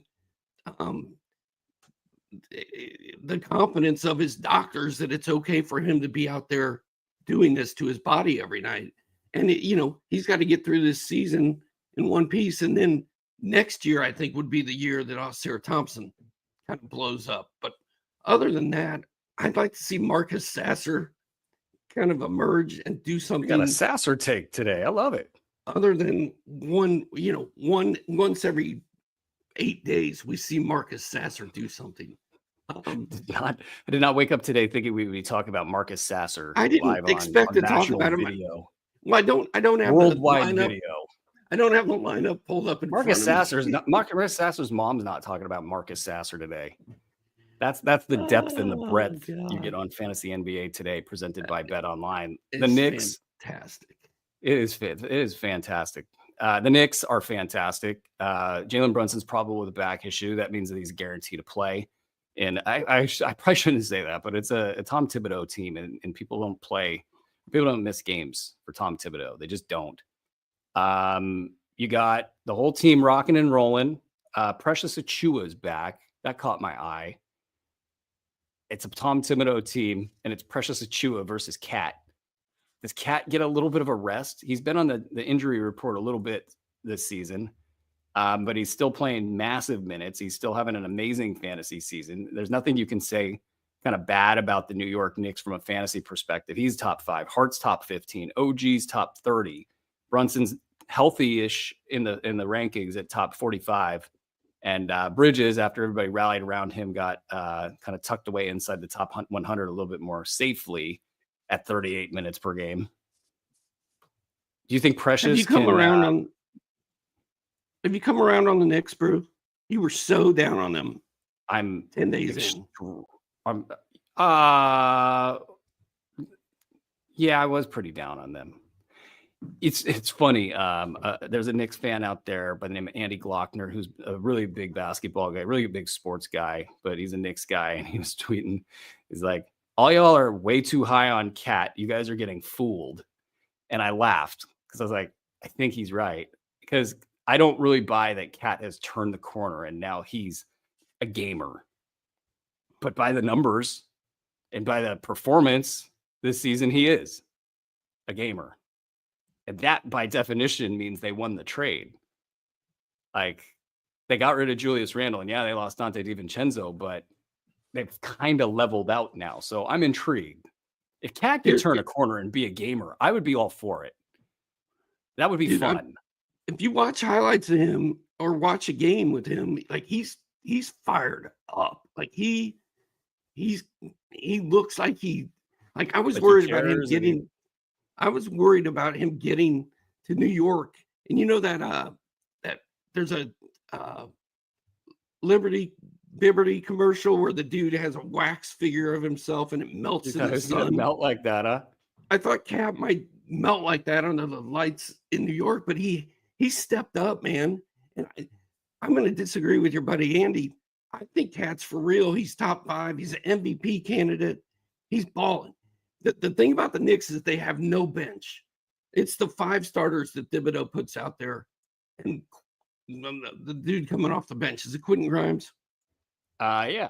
Oh, no. He's in Dallas. Miles McBride, and you're talking about Campaign. These two guys are kind of alternating. Whoever's healthy is getting the minutes. But I get Grimes and McBride mixed up. But anyway, doesn't matter because they don't matter. It's the 5 starters, and Tibbs is running them all 40 minutes. And as soon as somebody goes down, we got a problem. If Tibbs ever quits coaching, I will shed a tear because there's just something about it, and it's stupid half the time. I forget who was doing it or who was what situation, but the starters are in and they're either 20 points up and 20 points down, and all of them are hurt, and they're just out there risking injury.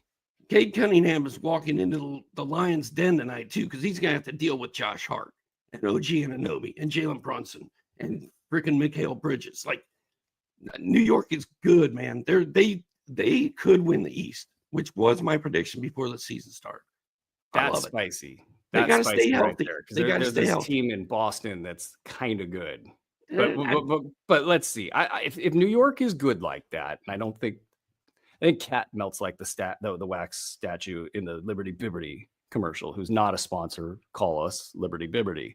But let's keep it moving because we could talk about that all season long. That's going to be on the deck for a while. Dallas at Toronto over the weekend. We got Najee Marshall, the only person for Dallas on the injury report. So he's questionable with an illness. They're back to full speed.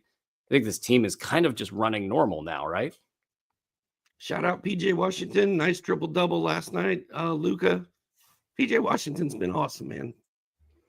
Yeah, he really took advantage of that time with Luka out. Luka and Kyrie have now flipped spots. It used to be Kyrie a little bit better than Luka. Luka now top 9 in 9 cat leagues. Kyrie top 16. So things are working out just fine for Luka, and Kyrie will just hang out at that spot the rest of the year. PJ took that run without Luka to a top 50 position on the season. That's awesome. Gafford top 90, Lively top 105. Those guys are just going to be just fine in their spots. Klay Thompson top 175 in the fade.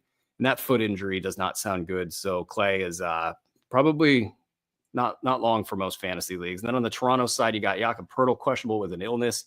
Quickly still out. Anything of note on the Raptors side for you? I mean, Scotty Barnes has picked up the pace a little bit. That caught my eye. About a week ago, maybe even less than a week ago, he was a top 75 guy, and I was shouting for people to buy low. I think that was Monday. Jakob Poeltl's a walking double-double when he's playing. RJ Barrett's been sensational. He's just doing what RJ Barrett's supposed to do, which is score and play solid. Grady Dick is back. He played well. Grady Dick be back. Rick's worried about Ochai Agbaji taking a hit with Grady Dick back. I think Agbaji's going to be okay. But Abaji's going to disappear once every 3 games. That's kind of what my read is there. That's what he does. And his value, he's a top 90 guy in the season in 23 games. So we're not dealing with a small sample size here. He gets a lot of that value from 53% field goal shooting. So he takes a lot of choice looks, which, by the way, I believe he was 39% last season. So he has done something of a corner turn here. Is there some regression in play? Probably, but there's also a really credible is the right word case that it's the shot diet and the improvement in skills and maybe playing with some better players. He was always playing with fringe guys in Utah. So Agbaji, I dropped him in a couple spots, and then I think he had a pretty good game, and I was like, I wish I hadn't done that. But you know what? He's going to be he's a late round guy, I think, the rest of the season. So if you catch him in a cold streak and you drop him, it's probably not going to be the end of the world. Though that said, if they start tanking down the stretch and he starts going top 75, maybe we'll wish we hadn't done that. Nothing of note in Toronto that I want to spend time on right now. Feel free to interrupt me if you'd like, but let's move it to Phoenix at Miami. Phoenix, Kevin Durant injured, left ankle sprain, probably a couple games here. Yusuf Nurkic. It's a right quadriceps contusion that he's on the injury report for, but both ankles are jacked up, and there hasn't really been a beneficiary in his place in terms of a traditional center like Mason Plumlee. Iguodala has gotten minutes. It's been kind of up and down for him. I don't think he's even on the radar, but I'm just going to quickly triple check here. He's top 300 on the season. Past couple weeks, top 250. Yeah, nothing really cooking there for Iguodala. Thank you very much. But my guy Grayson Allen, a top 90 player over the last 5 games. Let's talk about it for 5 hours. What you got? You know what? I'm going to counter. I'm not going to let you do this, bro. I am not going to let you disrespect my guy, Jonathan Kuminga. I'm not going to let you just blow past the Golden State Warriors and Jonathan Kuminga's career high 33 points last night. While you talk about Grayson Allen for 5 hours, I'm not going to do it. I was like, what are you talking about the Warriors? We already talked about the Warriors. I shall besmirch Kuminga and his 33 points, and we shall bask in the glory that is the 47.4% field goal shooting of Grayson Allen, 92% from the foul line, hitting 2 threes per game.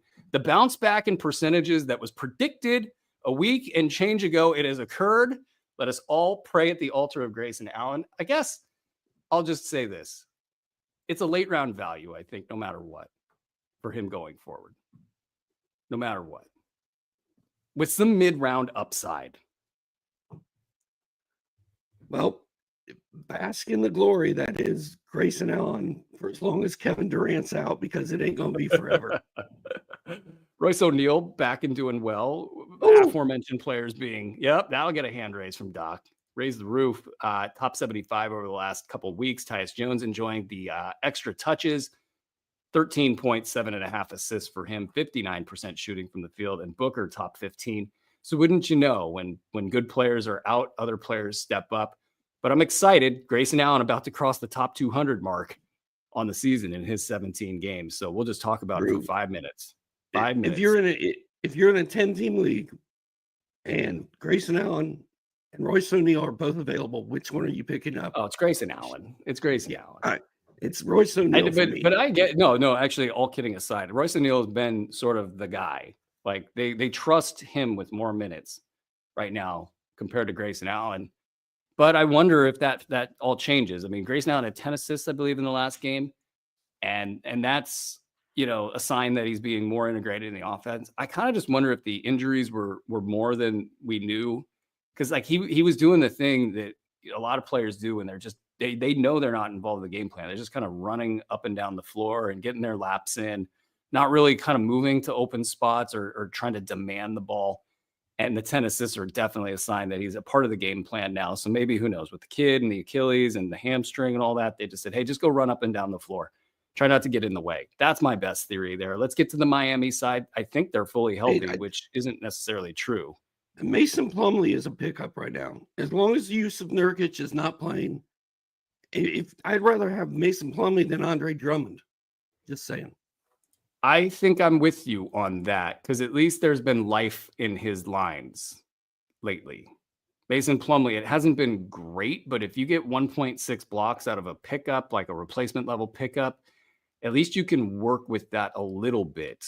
And he also has a body of work where you could say, hey, maybe a couple things change here and there, and you start to see some Mason Plumlee games. I mean, they've happened in the last couple of years. They do exist. They just haven't happened so much right now. But yeah, with Yusuf Nurkic out and also banged up, yeah, you get a bonus with that. I don't think he's a long-term play, but if Nurkic is out, I think you want Mason Plumlee in your lineup.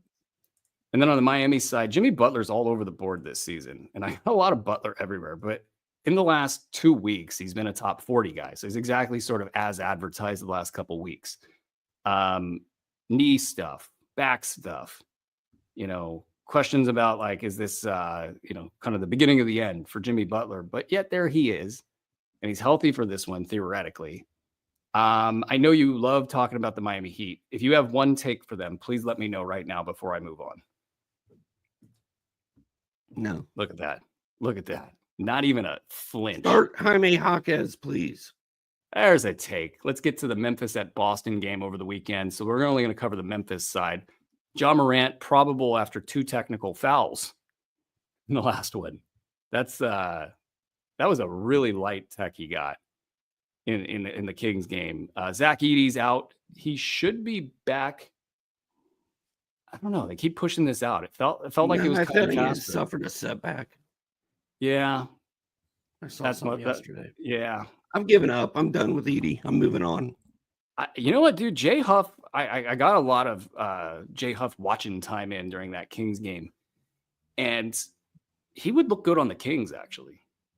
He's a shot blocking, shooting big man that can block shots. I think I already said that. But like he's got more in the tank. Now, it hasn't been great for him. I mean, he had a 6-minute outing the other day. On the season, he's been like a top 175 guy in his minimal minutes. In the last 7 games, top 250. I just think there's something there. It's not run out and grab him material, but just know that if other guys start getting hurt and they start doing, Memphis stuff where they start throwing in the towel or whatever starts happening in Memphis, I think he's just somebody that's really intriguing to watch. Vince Williams is still injured. That guy can't catch a break. Luke Kennard, questionable. Marcus Smart, surging. Last 2 weeks, top 85. Maybe that's the top storyline in Memphis. What do you got? Jay Huff is the new Granville Waiters. For those of us who don't know what that is, what is that? It's bald, tall people. Oh. They used to call him Grandpa. The 6-foot qualifier? Jay Huff looks like I don't know. He's funny. He doesn't look like a basketball player, right? No, he looks like he's from the Island of Misfit Toys. He looks like Granville Waiters. I'm going to be Googling that when we get off the show. Hopefully my computer doesn't explode. Scottie Pippen, bad lately. I'm so pissed that I have to sit up here and say Scottie Pippen, you kind of can drop him. He's so much better than that. But lately he's getting 15 minutes a game. And you got to respect that. And you can't just, like, it's funny with Grayson Allen, I actually believe that he's going to be a late rounder, possibly with a mid-round upside. And I'm just going to stand on that, and I'm going to keep going with that. With Scottie Pippen Jr., I have to be a good analyst, you have to, when you're wrong, get on that, right? Like, you got to just cut bait. And with Scottie Pippen, I think you got to cut bait because it was about top 100 when the going was good. I do think there's some stat set in there that could be where we're down the road. If he gets his free throw stroke figured out, gets the efficiencies figured out a little bit better, it could be a top 75 guy because he does multiple things. But when you're getting 15 minutes a game, it doesn't matter. Hey, if you're watching this live, and I know you are, drop us a question. Do it. We're going to answer it today after we're done plowing through all these teams. Are we almost done going through these teams, Drew? I didn't know there were 150. Andre was going to let us do this. I didn't know there were 150 NBA teams. Yeah. Are we just going through the schedule for the rest of the year till April? We're just going to keep talking. Are you guys okay with that? There seems to be a massive audience here today. And I guess we're just going to keep going here. I mean, Memphis has so many interesting fantasy players I could take all day. Laravia, though, has fallen apart a little bit. Jalen Wells has kind of been what he has been. Aldama top 20 over the last week. That's awesome. I just love that, dude. John Morant, not great this week. Desmond Bane picking it up. Do you think this is the final buy low moment for Desmond Bane, and then he's going to kind of get healthy and do his thing? I mean, I hope so. I've been asking where he is forever. So it's now or never. Like it's time, Desmond. Like, let's go. I poked the bear. Andre does not like this at all. Milwaukee at Brooklyn. We're going to cover the Nets. There's a team to cover in the 125th minute of the show or whatever. Cam Thomas out. Dorian Finney-Smith questionable. I think he might be questionable all year. Zaire Williams out. Clowney out. Jalen Martin out. That's actually a pretty good injury list for these guys. How are you hanging in with no Cam Thomas? That's my first question. And then what are you doing about Brooklyn right now? Between Cam Thomas, Kobe White, and Miles Bridges, Drew, I'm not okay. I am not okay. I'm pretty freaking far from being okay, as my boy said in Pulp Fiction. I mentioned Ben Simmons last night to a little bit Rick. rougher day than you did, sir. I mentioned Ben Simmons to Rick, and he I thought he was gonna kick me off the show. You don't want to get on Rick's bleep list. Ben Simmons has kind of been doing okay. I mean, if you just want points, rebounds, and assists every 3 days. Out of here. Get out of here, Doc. Get out of here. Top 125 value over the last week. Ben Did I do it? Am I allowed to leave? No, you got to stay for the next 15 minutes here. We got to finish up. Cam Johnson, top 30 guy, 4 threes per game over the last 3 games. It's a massive sell high moment for Cam Johnson. I mean, maybe he proves the world wrong, but I just can't get behind it. I'm not going to mention Dariq Whitehead's ranking in his 12 minutes per game over the last 2 games, but it's actually one of the better rankings on this squad. This squad's terrible. Yeah, Run. He didn't play. Hide. He didn't play on Wednesday, so. Yeah, I don't think you guys should run and walk or run don't walk to get Dariq Whitehead. My buddy Richard had Dariq Whitehead is it Derek or Dariq? Do we know? I don't know. I thought he was. Are you just going with Dariq, or are you just pulling that out? No, it's Derek. It's definitely Derek, and Andre will be on that in about 2 seconds to confirm that it's Derek. Well, if there's any reason I say names right. What? Oh, look! Thank you for spelling the name without the phonetics. Just this one time, Andre's not going to help us out. So, can we talk about Houston and Clippers? Yeah, but my buddy Richard Dariq Whitehead. Did I get it right? Oh my God, you did! I got it right. He put Dariq Whitehead in his lineup on Wednesday, and he got a DNP CD. And the dude's like, "Really?" So I know the feeling. I hate when that happens. All right, Houston at Clippers. All right, so Tari Eason's out with concussion. Maybe also a penalty for trying to climb the rafters. I got some contacts at Golden One, and I got to ask him, did Tari Eason, how far did he run up into the stands to go after those fans? But he's out with a concussion protocol. Fred VanVleet is playing in this one, right knee contusion. Jalen Green off the injury report. What do you got in Houston?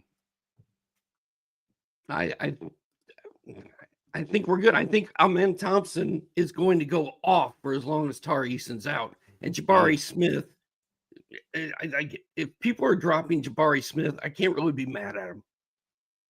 He's a top 90 guy over the last week. I would be mad at him. 37 minutes per game, but I get it. 32% shooting from the field, 2.3 blocks holding that. 6 points last night. Like, come on, dude. It's 8 and 9. It's 9 points, 9 boards. It's not exciting. I get it. I'm going to tell you all to hold Jabari, but I get it. It sucks. It's not exciting. And Amen Thompson should be a lot better than he's been in the last 3 games. And honestly, like if somebody dropped Amen Thompson, go run, don't walk. Go pick him up. Clippers, Norman Powell probable. Terrence Mann injured with a finger fracture. Kevin Porter questionable. Kobe Brown questionable. So this is pretty normal. I mean, Mann takes up a lot of minutes. If Porter doesn't play, that kind of sucks some life out of the bench. Is there anything that you're watching for on the Clippers side? Welcome back, Norm Powell, baby. That's all I care about. Well, Derrick Jones Jr. has also been pretty good, and Amir Coffey is somewhat effective as well. So I'm happy with all my Clippers. Yeah, some efficiency slides for James Harden over the last week, but what else is new? That's going to do it for us today. We're going to answer some questions after the show. So if you have questions, go ahead and stick around, get them into the chat, and we'll rattle through them here as we pull the plug on a show that's been 90 minutes long. We got to get this out to the pod feed so you guys can hear it nice and early before these games start. But thank you guys for all of your comments and your well wishes and your support. All those likes and subscribes, they certainly help as well. This has been Fantasy NBA Today, presented by Bet Online, a Sports Ethos presentation. Until next time, ladies and gentlemen, be well. Okay, question time. Rascal Roo asks Herb or McCain. I even got that hard H correct with the Herb or McCain points format. What you got, Doc? If it's a points format, I think I'm going McCain. You would use any excuse to go McCain. Well, I mean, it's a points format. If it was categories, I think I'd go Herb. But I get where you're going with that, because it's probably the right play, but I'll take Herb. Well, McCain needs Paul George to be out to really dominate. McCain, if McCain's playing well, he wins this easy, I think. But Herb gets you probably like 14, 4, and 3 with the defensive points and whatever else your format is doing there. Herb's going to score 14 points a game for this team. Maybe 12. I was thinking like 9. You might be right, but this team, I think they're going to turn it over to those 4 dudes: CJ, DeJounte, Herb, and Trey. And then it's going to be those 4 dudes, and that's it this year. I think that'll be like the 50% mark of the season. That'll be kind of the way that it goes. JD says, "Hey guys, thoughts on Goga long term?" I know we covered him during the show, but what do you got? That was so long ago, I forgot what we said about him. Goga's been solid. Like you said, pairing him with Wendell Carter Jr. is kind of weird. Goga, I think, goes away at some point. Maybe when Paulo comes back. Maybe not. Maybe Wendell Carter goes away. I don't know. That's the concern right there, and I forgot to mention that on the show. That's a great point. It's Paulo. When he comes back, that makes things real tough. But right now, Goga's fine. I just don't know that. Honestly, I'm not going to try to even guess. I have no idea what's going to happen with Goga after Christmas. I think if he keeps putting these numbers up, it will be harder for him to get the outright bench, and then you might see something like 20, 20, and 20, just to kind of throw random numbers out there for the center trio, with 12 of those minutes being Wendell Carter playing with Goga at the same time, which may be enough to keep him surviving. We got Rascal Roo. Did Mookie ever give you his comb? Did that happen? Interesting. I don't know the context for this. I don't have any combs. I never got I never got a comb from anybody. I mostly got shoes. But it's funny. Mookie Blaylock. I was thinking Mookie Blaylock. Yeah. And I'm sure that if I got the context of this, it would be hilarious, but I'm not getting it. Maybe we'll get it by the end of the show. You missed Don Sicario, Alex Sarr, or Herb. Oh, yeah, I did. 10 team. I think this is Herbert. Yeah, I'll take Herbert. It's close. I think it's close, but I'll take Herb too. I mean, if they're really going to just throw Brandon Ingram on the shelf, in the trash, whatever, at some point, and just roll with these guys, then it is Herb. But also Alex Sarr is going to continue to get minutes for this terrible Washington team. So it's a good question. I think it's kind of it's a legit question. I think Sarr's got a top 100 rest of season just sitting there to be taken. Yeah, but I think Herb's got, just with all the defense and stuff, the steals, he's sort of like a little Dyson Daniels. The original, maybe. But he would kill to have that deflection rate. The original was Eddie Jones. Ooh, dropping knowledge. Carly Carden, happy Friday, Doc and Aaron. Are we dropping Brogdon hard in 12-team 9-cat now, finally, or nah? Hi, Carly. Happy Friday to you too, Carly. It's my buddy. I don't know if it's an outright drop. Like, if you had him on your roster, I would basically say, see this out for, whenever we figure out his return date, if he's going to play, just see this thing out for another game. He'd be game to game for me. And if I saw a player like Herbert Jones out there, absolutely, I would just be like, breaking things to go out there and make that happen. I mean, it's all about who you're gonna pick up. Yes. Not, I guess, so the answer is not a hard drop. Big Unk Tone, 734. I'm about to drop Ty Jerome for Champagne. I'm all for this. Hard yes. I too. I love Julian Champagne. He's the man. I love it. We love to do these Q&A, guys. If you guys are watching, you guys are enjoying this Q&A, do us a huge solid. Hit the thumbs up on this video so we can continue to reach more people and add more stuff to the offering. I hate that this is the way that this all has to go. It never used to be this way. All this is just but it's super easy and it actually helps us out. So if you guys could, if you don't mind, and you're watching, hit that thumbs up on the video so this can get out there and we can continue to grow this company as we would like. G. Yosef says, in 12-team 9-cat head-to-head, should I trade my Brandon Miller and Al Horford for Jaylen Brown and Malik Monk? He's punting free throws with a bunch of punt free throw guys.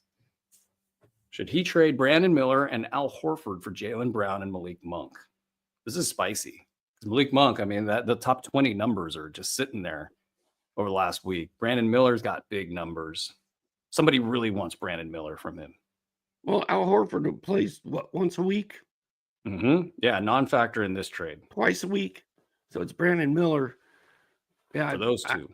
I think I would do it. You would try to get Jaylen and Monk. Yeah.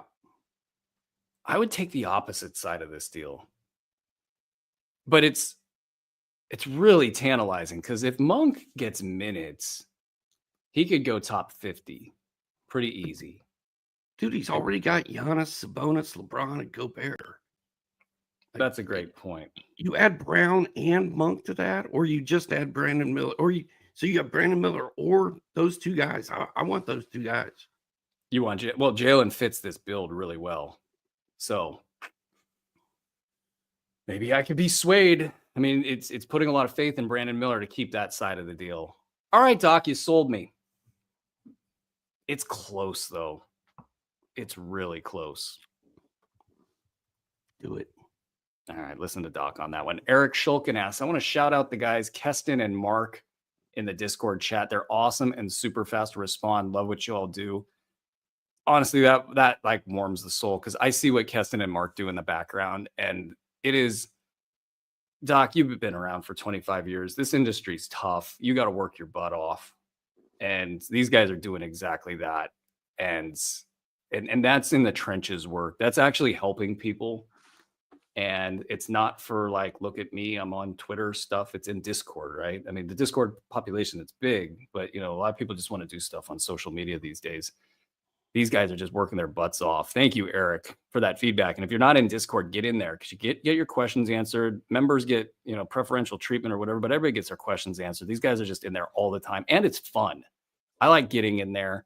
I'm not as big of a Discord guy because it's hard for me to do all the tech stuff. I can't, all the clicking to just stay up on top of the analyst game is enough for me. But like the times I get into Discord, I'm like, oh, I wish I was in there more. And those guys are floating around in there. Doc, you've been in there a little bit. It's a lot of fun in there. So join us. The link's on the screen. It's in the show notes. Mike Lurk asks, I have Durant and Ball on my main team. I've been trying to trade either of them, and nobody will bite. Do I let it marinate? I feel like maybe I will look too desperate and lose all value. But sliding some? Okay, so Durant and Ball are on his big team. He's trying to trade these dudes, and nobody's biting. What's the advice here? I mean, you should, in theory, be able to trade those guys. They're big enough names. But to be able to get the value that you want out of them by moving them right now is tough. Yeah, just wait. Wait till they get back. And it stinks. I don't want to be an I told you so or we told you so guy, and I'm not going to do that. But had you tried to move... Here it comes. Had you tried to move LaMelo Ball... Anytime anybody opens like that, it is absolutely coming. Had you tried to move LaMelo Ball 2 weeks ago, you could have got whatever you wanted. With all due respect, sir. Yeah. Wait till they come back. Let them. Now's the worst time to try to trade them. And then when they get back, target. You have to remember this feeling that you have right now. Yeah, exactly. When LaMelo comes back and scores 40 with 15 assists, you get all excited. Then you have to be like, wait. I need to trade him. You have to make yourself do it. It's hard. It's one of the hardest things to do. He's riding on the roof of his complex on ATVs. Probably hurt his ankle that way. Dude, the hardest thing to do in fantasy is trade one of your studs. It is so hard. It is when he's on fire. It's so hard to do. I think it's actually harder to do the buy low on somebody that's completely sucking, but it's equally as hard. It's really hard to do the sell high. I'd say target like a low end second rounder for both guys, and you probably will be in a good spot at that point in time. Don Sicario asked Middleton or Grant 9-cat 10 team. That's a good question. I don't want either one of them. Grant, I think. At least he's healthy-ish. Oh, I'd definitely go Grant over Middleton, but I've also looked for somebody else. Yeah, there is a counter argument that Middleton might just go off in say 2 weeks from now. But I would go Grant in this case. Joseph asks, is LeBron going to turn it back around or should I look to trade? He better for his GOAT conversation's sake. I like the little added little oomph at the end of that. I think he'll turn it around. Yes. I think he's in a great spot to produce top 30 fantasy value the rest of the way. I think he's probably pouting about something. And then, there will be a corresponding bounce back. These guys will be playing good again. And then they'll have another cycle or two through this JJ Reddit stuff. And I don't even want to ask the question. I was going to ask you, is JJ Reddit make it the full season in Los Angeles? Did you just call him Reddit? Yeah, because that's his name, right? This is an interesting question because the thing is, he's LeBron James. And if you find the right guy to trade him to, you can get whatever you want back. So, I mean, I would explore trading LeBron and just see what you can get and see how you feel about those offers. But I don't think you're in a situation where you need to trade LeBron James. Yeah, I think you look for a third rounder that you like. And then if you do, then you're probably working with something there. Admiral Nita asks, is Nick Claxton a buy low? Is there just too much risk of him staying low, considering the Nets are making everybody available for trade? 12-team 8-cat. I don't know if he can be considered he's a buy low by definition because it's been so bad for him. I just don't know if he can stay on the floor. Yeah, I don't know either, man. It feels like they're not going to be pushing him into anything this season. So how old is Nick Claxton? Why do I feel like he's still super young? But he's been around. I'll go 24 years old will be my guess. I'm going to look it up, but I bet you Andre beats me to it. 25 years old. Yeah, you can't mess with Andre on that stuff. He had a birthday like yesterday. That's how I got that wrong. 25, dude. There's no reason not to. He hits me with the birthday. Literally hits me with the birthday that fast. April 17, 1999. I'm going with not yesterday. I'm going with yes, he's buy low. Okay. Yeah, he's a buy low by definition. I'm just kind of curious, like, what the buy low offer is. Like, I think you could almost offer top 80, top 70.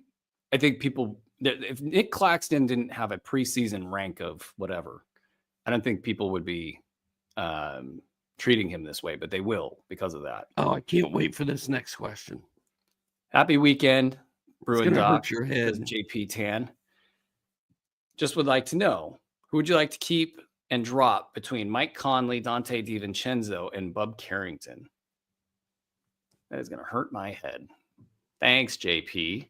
I am keeping Dante DiVincenzo and Bub Carrington and dropping Mike Conley. Wow. If I had to put these in order, I'm going Bub number 1, I'm keeping, then Dante, then Conley. But you love Conley and you love Dante and you don't really like Bub Carrington. So I don't know what you're going to do. I love Carrington. Honestly, you can ask in the preseason or in the offseason, preseason, watching the film, I was just like, I was a Bub Carrington guy. Okay, I believe you. But the efficiency issues, the fact that it's Washington, all that stuff, I do see this. I see what you see. I see like they just kind of throw the ball out there and then Bub Carrington's just, racking up stats in games that don't matter. And there's lots of turnovers in the game. So there's steals and there's blocks and there's all this good stuff out there. And then I see Dante just struggling with Julius Randle, my nemesis. I feel like you're stalling a trivia answer right now. What is your answer, sir? Andre, put the clock up. Mike Conley, probably. Mike Conley. Then freaking Dante DiVincenzo. JP, happy weekend to you. You broke me. That was fantastic. Wiza asks H2H. What was your answer? I didn't even hear your answer. All I heard was a buzzer. Conley, DiVincenzo, and Carrington. I can't quit Dante DiVincenzo. I'm sorry. I think there's like a top 50 player in there somewhere. So we had the same order. I think we did, yeah. You did Carrington first, though. No, you did Conley first and Carrington and then DiVincenzo. I'm dropping Conley. You're dropping Conley. Okay, no, I'm ranking them Conley first. And I get why you would drop Conley. Like maybe that would be the answer to the question. Well, let's clarify this then. Because I'm dropping Conley. Then I'm dropping DiVincenzo. I'm keeping Carrington at all costs at this point.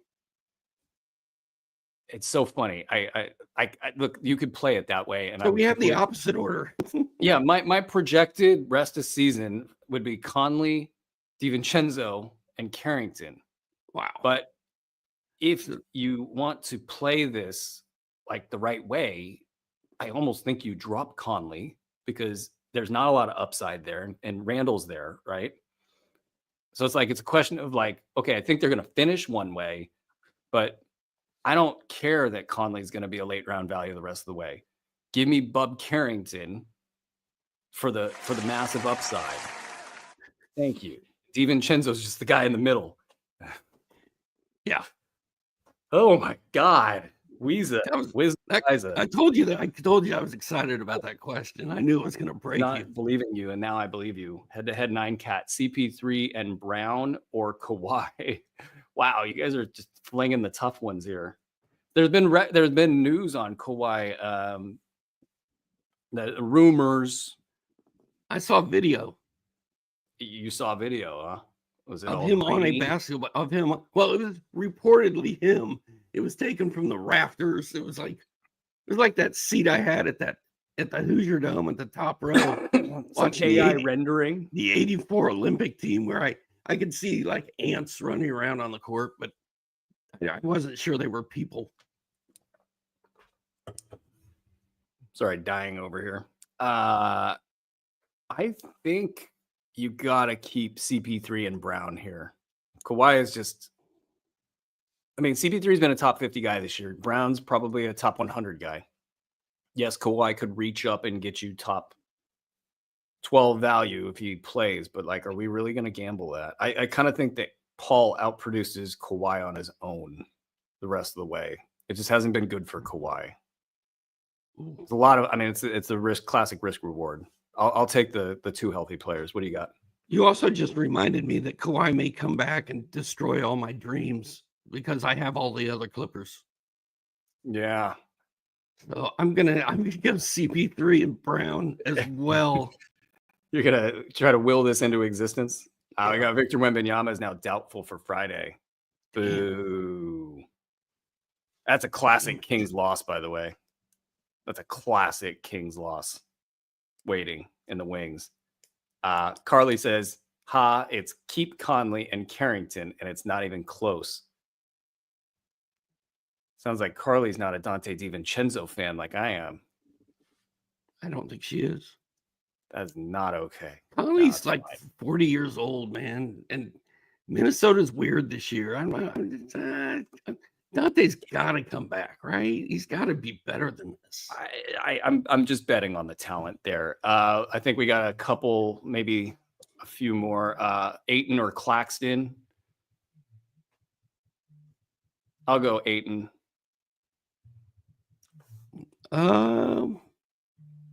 Wow. Rick Campbell's going to kill us both, but I'm going to go Ayton as well. That's amazing. McCollum or Claxton? McCollum by a mile. Okay. I'm with that. Brown or Claxton? I'm kind of down on Brown right now, man. I'm going Claxton. I'll take the healthy guy. Thank you, Carly, for your great comments. Admiral, thank you as well. Let's see here. And Carly did say it's Keep Conley and Carrington. It's not even close. So I already read that one. Devin Vassell out Friday. Classic Kings loss waiting in the wings. That's it, guys. Thank you. It's been a wonderful show. Really appreciate the support. Hit those thumbs up buttons, all that stuff. It does matter. And again, I hate to say all that stuff. This has been Fantasy NBA Today, presented by Bet Online, a Sports Ethos presentation. Until next time, ladies and gentlemen, be well. I'm going to be